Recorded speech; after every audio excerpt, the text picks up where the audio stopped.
Baik, kita bersama dengan Nur Adina dari daerah Tutong. Assalamualaikum.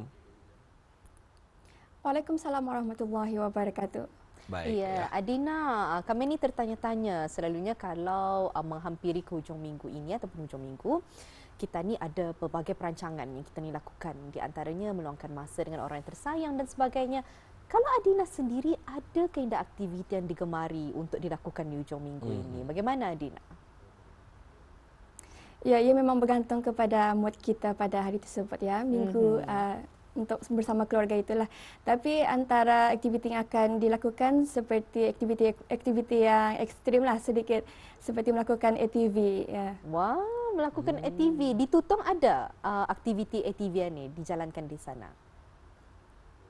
Ya, memang pelbagai tempat lain yang mengadakan aktiviti ATV ini ya, seperti di Taman Warisan Pok Balaban di Sungai Damit. Kalau Rasanya rakan tugas kita ni atau pernah kali Ya, melakukan aktiviti ATV di Tutong. InsyaAllah kami pun akan mencubanya nanti. Terima kasih Adina di atas perkongsiannya. Mungkin banyak sekali informasi dan maklumat semasa dari daerah Tutong. Kami serahkan pada Adina. Silakan. Baiklah, terima kasih Muhammad dan juga Nadira ya. Bismillahirrahmanirrahim. Assalamualaikum warahmatullahi wabarakatuh. Selamat pagi dan salam sejahtera Auda. Alhamdulillah kita bersama lagi pada pagi ini ya. 9 Julai 2022 menerusi lintas langsung dari daerah Tutong. Dan apa yang diharapkan agar Auda akan tetap sentiasa berada dalam keadaan yang baik dan sihat hendaknya ya. Dan seperti biasa Auda, pada pagi ini kita akan mengongsikan bahan visual yang telah pun kami sediakan untuk tontonan Auda pada pagi ini. Sebelum itu ingin dikongsikan akan diadakan majlis ibadah kurban bagi Masjid Kampung Sinaut bagi tahun 1443 Hijrah bersamaan dengan 2022 Masihi pada 13 Julai 2022 ya, hari Rabu, bermula pada jam 7 pagi bertempat di perkarangan Masjid Kampung Sinaut ya. Dan majlis ini dialu-alukan bagi ahli jawatan kuasa takmir masjid, muslimah masjid, belia masjid dan orang kampung dan persekitaran untuk hadir bersama ya. Baiklah Auda, sebelum kita meneruskan lagi mengongsikan beberapa maklumat semasa, marilah kita terlebih dahulu menyaksikan bahan visual yang telah pun kami sediakan untuk Auda.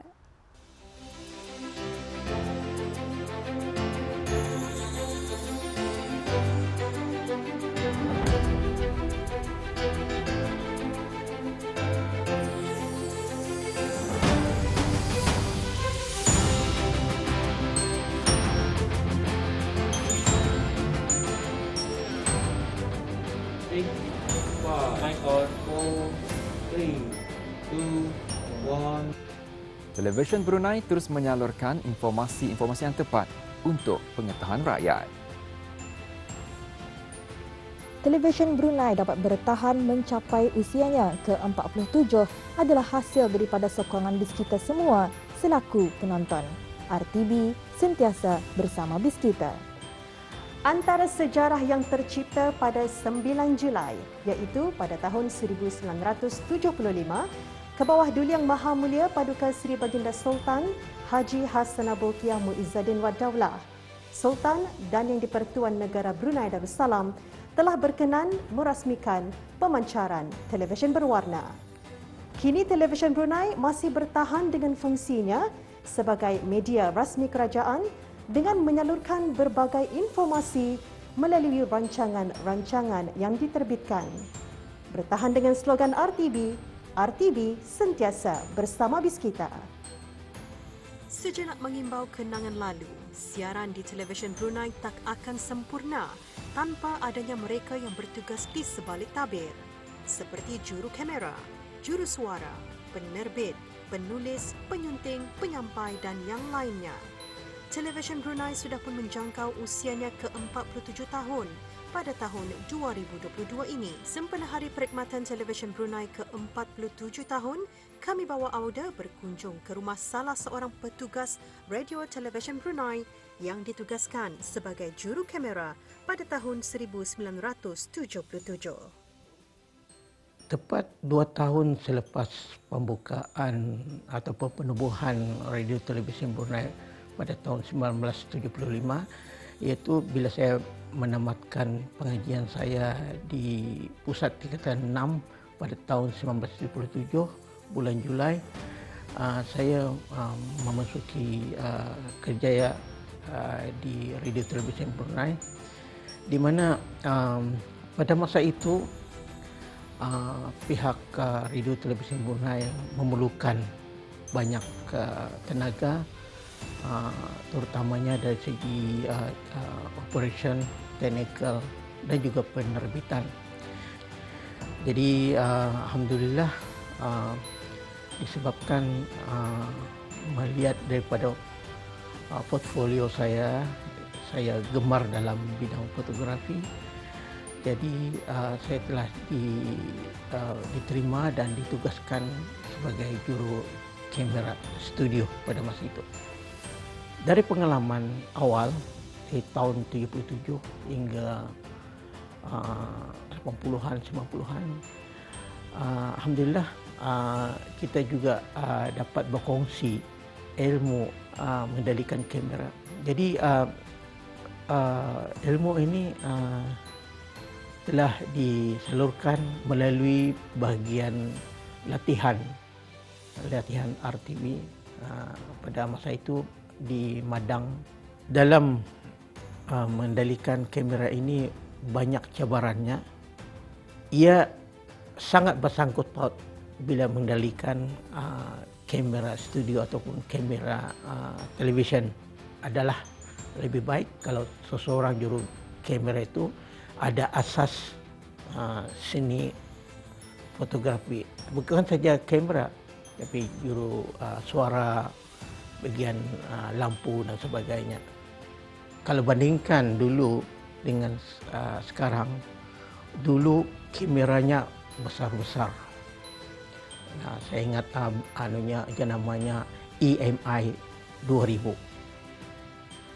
Badannya saja 4 orang mengangkatlah untuk menyimpankan di atas tripod atau pedestalnya. Ini kita pedestal ataupun ke krennya. Dan lensnya yang sepanjang-panjang 2 atau 3 kaki itu 2 orang, tidak boleh seorang dapat tu. 2 orang yang mengangkatnya. Jadi itulah pengalaman menjalankan kamera semada di studio ataupun di unit siaran luar.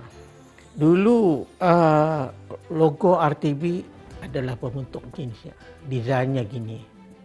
Dan ini dipakai daripada awal tahun 75 hingga kalau saya tidak silap hingga pertengahan tahun 80-an. Awang Haji Yusof bin Haji Muhammad Yassin dari tahun 1977 hingga 1986 bertugas sebagai juru kamera studio dan siaran luar. Pada tahun 1986 sehingga 2001 sebagai pengendali unit kawalan kamera studio dan siaran luar. Manakala tahun 2001 hingga 2006 sebagai pengurus teknikal studio 1, 2 dan 3. Walaupun jauh beza kualiti siaran dulu dan masa kini, namun semangat sepasukan itu masih sama kepentingannya dalam menghasilkan rancangan-rancangan untuk para penonton. Studio pada masa itu adalah dipinjam daripada studio radio, studio A. Studio A juga digunakan sebagai rekaman hiburan, drama, ETV iaitu Education Television, bagian pelajaran sekolah, siaran berita. Satu rancangan kanak-kanak yang popular pada masa itu dinamakan Kap Udang. Jadi program ini adalah sangat popular bagi kanak-kanak. Dan bagian bagi dewasa, orang dewasa, yang cukup popular pada masa itu adalah pertandingan mutika, iaitu pertandingan nyanyian.